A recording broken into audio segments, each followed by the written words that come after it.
और अब मालदीव के राष्ट्रपति मोहम्मद मोइज़ू वाले उस चाइनीज जहर की बात जो बांग्लादेश तक फैल गया है।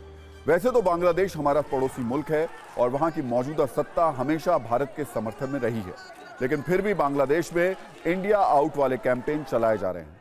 ये बिल्कुल वैसे ही कैंपेन है जो राष्ट्रपति चुनाव जीतने से पहले मालदीव में मोहम्मद मोइज़ू ने चलाए थे, जिसका प्रायोजक असल में चीन को बताया जाता है। लेकिन अब इस तरह के भारत विरोधी अभियान और भारत विरोधी आवाज बांग्लादेश से उठती नजर आ रही है।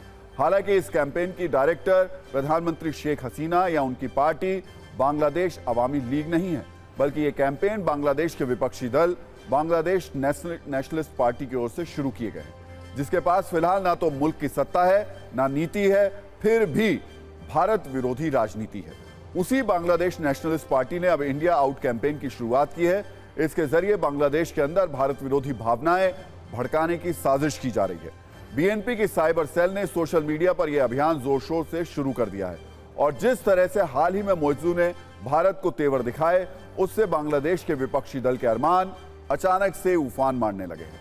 लेकिन क्या वाकई इस कैंपेन का कोई वजूद है और इससे भारत पर कितना असर पड़ेगा, ये समझने से पहले बांग्लादेश नेशनलिस्ट पार्टी का बायोडेटा देखना जरूरी है, जिससे तस्वीर बहुत हद तक साफ हो जाएगी। अब तक आप ये समझ गए होंगे कि बीएनपी की विचारधारा भारत विरोधी है, लेकिन इसकी सबसे बड़ी वजह यह है कि उसके मन में पाकिस्तान के प्रेम गीत बजते हैं। यानी जैसे मालदीव के मोइज़ू को जिनपिंग का आशीर्वाद प्राप्त है, ठीक वैसे ही बांग्लादेश नेशनलिस्ट पार्टी पर पाकिस्तान का आशीर्वाद है, इसलिए उसकी जुबान से भारत विरोधी सुर निकल रहे हैं। दिलचस्प बात यह है कि जिस पार्टी ने भारत के विरोध में अभियान शुरू किया है, अमेरिका और कनाडा की नजर में वो एक आतंकवादी संगठन है।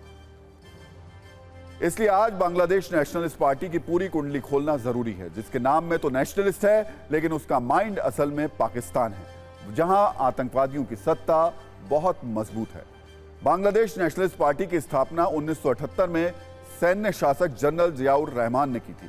जियाउर रहमान की मौत के बाद उनकी पत्नी बेगम खालिदा जिया इस पार्टी की मुखिया हैं। खालिदा जिया 2 बार बांग्लादेश की प्रधानमंत्री भी रह चुकी हैं और माना जा रहा है कि इंडिया आउट आंदोलन को उनका बेटा तारिक रहमान चला रहा है, जो बीएनपी का कार्यवाहक अध्यक्ष भी है। तारिक पर बांग्लादेश में कई मामले चल रहे हैं और वो काफी समय से लंदन में रह रहा है। लेकिन बीएनपी के इंडिया आउट कैंपेन से भारत पर क्या वाकई में कोई असर पड़ेगा, इसे एक्सपर्ट्स के जरिए भी समझ लेते हैं।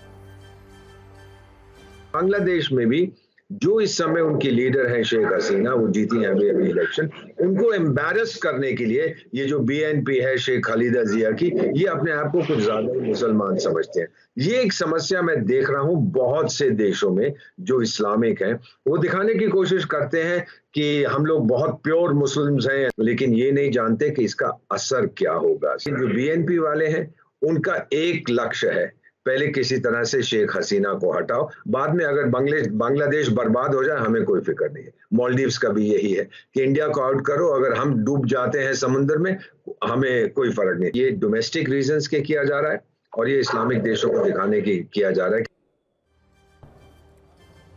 वैसे गौर करने वाली बात यह है कि जिस बांग्लादेश में यह इंडिया आउट कैंपेन शुरू किया गया है, उसकी सत्ता भारत के साथ है और भारत को अपना मित्र राष्ट्र मानती है, मतलब बांग्लादेश अवामी लीग और उसकी प्रधानमंत्री शेख हसीना।